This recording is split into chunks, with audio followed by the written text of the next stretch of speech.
Certainly a black letter day for the Olympics and for badminton in particular. Let's get in Prakash for the corner. Prakash is a legend of the game. You must be feeling totally disheartened today to see the way the game has gone from bad to worse literally this in the last few hours this evening, to see 4 top pairs disqualified, including the world champion Chinese pair of Yu Yang and Wang Xioli. It was very shameful indeed. These things used to happen in badminton events like the Super Series events, but I think 2 points I want to make. One is, I want to congratulate the BWF for taking stern action. I think it was mainly because of the International Olympic Committee who forced them to take this decision. But at the same time, I also feel sorry for the players, because I don't think it was their own decision. In badminton, some of these Asian countries, they are controlled more by the officials and the coaches. So I'm not sure whether they would have done it on their own. But this is a price they have to pay for the decisions which have been taken by their officials or by the coaches.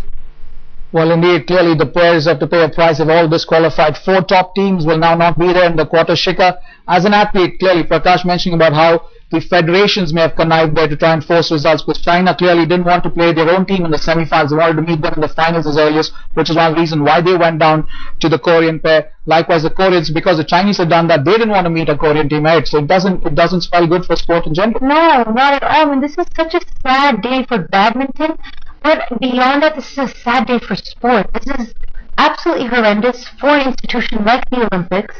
This makes me question, the environment that us athletes are in, that someone can actually impose, these forced losses. I have been training every single day of my life to win. Sure. To go out and try and lose is absolutely backwards. I mean, what kind of controlling figure is in my life that is telling me to do something like this, that I would take on this shame for the rest of my life if I got caught? That too at the Olympics, at the expense of losing a gold medal. I mean, this is blasphemy to sport. Well, indeed it is. I mean, it just can't get worse. And this, Prakash, a quick word that the Indian Olympic Association had tried to appeal against Jwala Gutta and Ashwini Ponnappa's decision in Group B there, but clearly they have not gotten an opportunity to get reinstated in the quarters. Do you think they are hard done there, because teams in Group A and Group C who made it through to the quarters had results not as well as Jwala and Ashwini Ponnappa in Group A, who had 2 wins in 3 games. But sadly for India, the duo will be taking the early flight back home. Well, it's really unfortunate. The 4 pairs who are now qualified, I'm sure Jwala and Ashwini would have beaten all those 4 pairs. But I think the point was when the Japanese and the Chinese Taipei played in Group B, in which India was situated.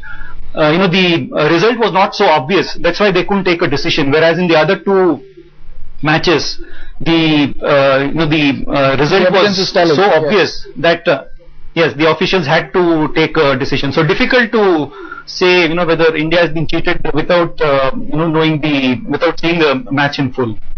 Well, indeed, but it's just disappointing to know that teams from Canada, Russia, South Africa, and Australia have gone ahead of the Indians just because they were in the same group in which the 2 teams have been disqualified. But clearly, the Indian pair of Ponnappa and Gutta clearly feeling let down and dejected at failing to get a rightful place in the quarters, despite winning 2 of their 3 games in the group.